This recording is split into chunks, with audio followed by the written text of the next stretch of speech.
Dr. Don Baham, a community access television producer and the host of an ongoing weekly cable television series, Conversations with Dr. Don.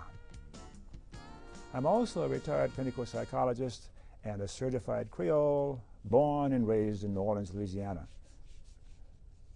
The program you're about to watch, one of a series of 16 or so individual broadcasts, came about because I wanted to record and share with you highlights of the 2007 Creole Heritage Celebration in the beautiful and historic city of Natchitoches in northwest Louisiana.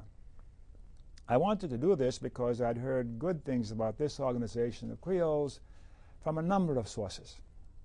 An organization that tracks the Creole diaspora? When I grew up in New Orleans in the 30s and 40s, I knew of no formal organization of Creoles like the Creole Heritage Foundation of today. I only knew of the local, more or less, neighborhood social organizations like the Autocrat Club in New Orleans.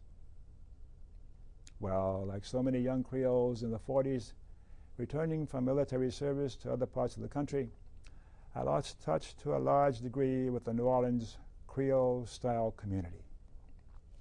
Now, the city of Los Angeles Creole community in the 50s through the 70s provided a modicum of Creole community, but nothing like the Creole community in New Orleans in the 30s and 40s. And then moving out of Los Angeles proper into the larger Los Angeles area suburban community further isolated me from my cultural upbringing, and not to mention moving to Oregon 13 years ago. Ever find yourself in a place where you see someone that has a look or a flavor about them that suggests that they might be a Creole or whatever, only to discover that it is more how they look physically that caused your misperception? Now, of course, I love where I live now in the rainy Pacific Northwest, but if there are any Creoles up here, I haven't seen any. So that's why I decided that I had to come to the celebration. And I'm so very glad I did. I can't put into words the feelings of joy and connection that I felt at the celebration and am still feeling today. That feeling of joy and connection was certainly encouraged and facilitated by the warm and gracious welcome and ongoing support and assistance of Mrs. Janet Rabare Colson, the Executive Director of the NSU Creole Heritage Center, and her eager, dedicated staff. I can't thank Mrs. Colson and her staff enough. I believe that the flavor and essence of what it's like to be Creole comes through in the speeches and presentations that you will see and hear in the series of broadcasts that comprise the complete program. I believe that whether or not you're a Creole, you're bound to learn more about us, our heritage, and our love of life. I hope that after viewing any or all of this series of programs, you viewers might become encouraged to find more of the fun and love of life in your own particular culture. So, enough of my talk, and on with the program.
Good afternoon. My name is Andrew Goodrich, and I'm on the faculty at Northwestern State University.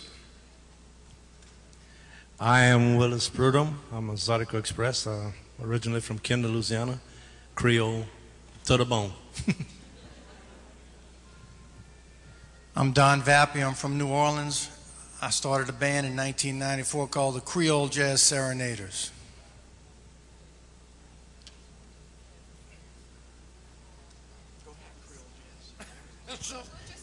What do I do?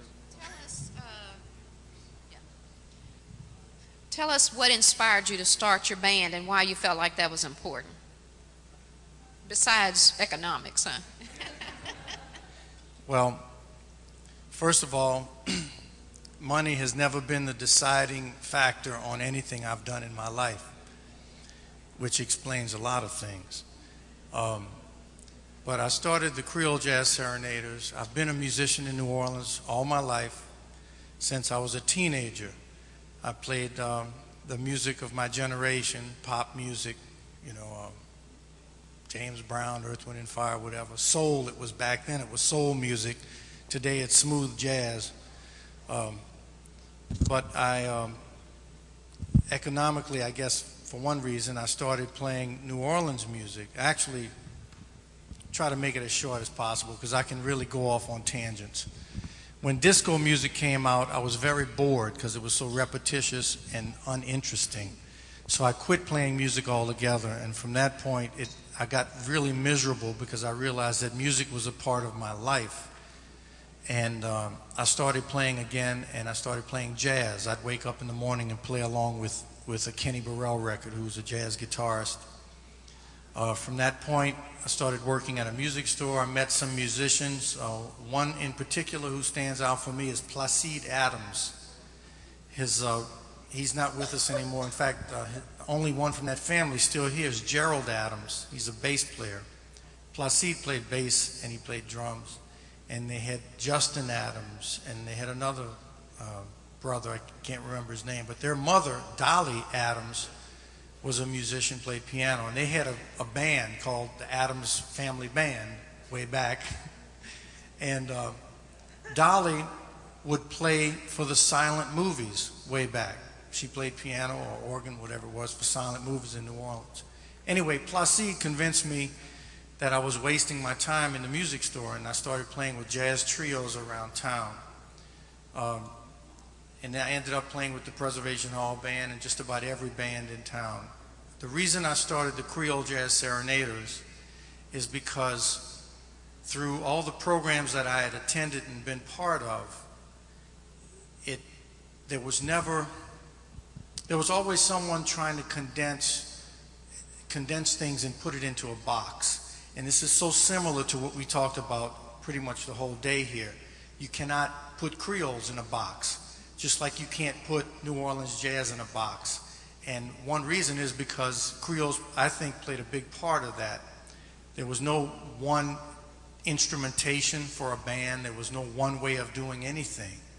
So through traveling and listening to different music, I decided I'd start this group. King Oliver had a band called the Creole Jazz Band. There were other people who had bands called Creole Serenaders. I thought Creole Jazz Serenaders. Point is, I wanted Creole in the name because I have never fit into a box myself. All through school, when I had to fill out race, I'd put something. I'd either check other or write down Indy 500 or something to that effect, because I've never really felt comfortable saying I was black or white, and that seemed to be the two boxes available. In fact, when I married my wife in South Carolina, I was asked to be either black, white, American Indian, or Hispanic. So I told the woman to choose because I had such issues within myself trying to figure out, you know, what am I going to say? So with the Creole Jazz Serenaders, I try to play music that shows the influences in early New Orleans music from the islands. There are many people in Louisiana that consider themselves Creole first, and I think we become black or white just for convenience and to get along. So, but it's time to get past all that, and I don't know. I think did I answer the question? I think you did well. Okay. I think you did well. I can keep going. I understand. And if we could indulge you to hand the mic over to Dr. Goodrich because I understand he has to leave and we want to be sure and hear what he has to say. Oh, good afternoon. Thanks again. Yes, as I mentioned, I'm at NSU, so I have to leave shortly for a recital. So go figure, I'm on the music faculty and we have a recital. I'm really glad to go second here. I approach Creole music from, well, on the surface, obviously a little different standpoint. I happen to be from Missoula, Montana, but let's see, j'ai une voiture, un citoyen des 21 palaces. And you're probably going, I don't even understand what he's saying. I do own a French automobile, a Citroën, but that probably does not qualify me for anything. However, perhaps I can tie into what was just said. I think this event is a fantastic opportunity from the standpoint of, in jazz history, there have been a lot of labels placed on the music, and people have tried to define what is jazz music. And it is often said that it came out of New Orleans, and it was a black thing or a white thing, and or black or white or a combination thereof. And recent scholarship, I would say within the last 10-15 years, is now delving into the Creole contributions to the music and saying, you know, it isn't just a white thing, or, you know, it isn't just a black thing. Let's examine how the Creoles contributed to the development of jazz music. And we're now, at least from my standpoint, we're coming back full circle to where it began, and that is, well, the Creoles were certainly very, and the pun is intended, instrumental in forming this type of music. Jelly Roll Morton, perhaps most notable, he himself said he invented jazz, and that is often mocked, and people say, well, he didn't really invent it himself, but the point is he made a major contribution to it.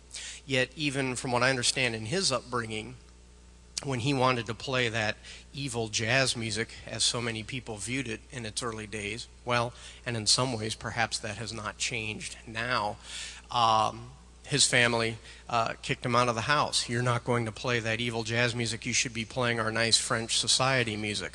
Well, look what he took with his background, and then look what he did with jazz music. Amazing.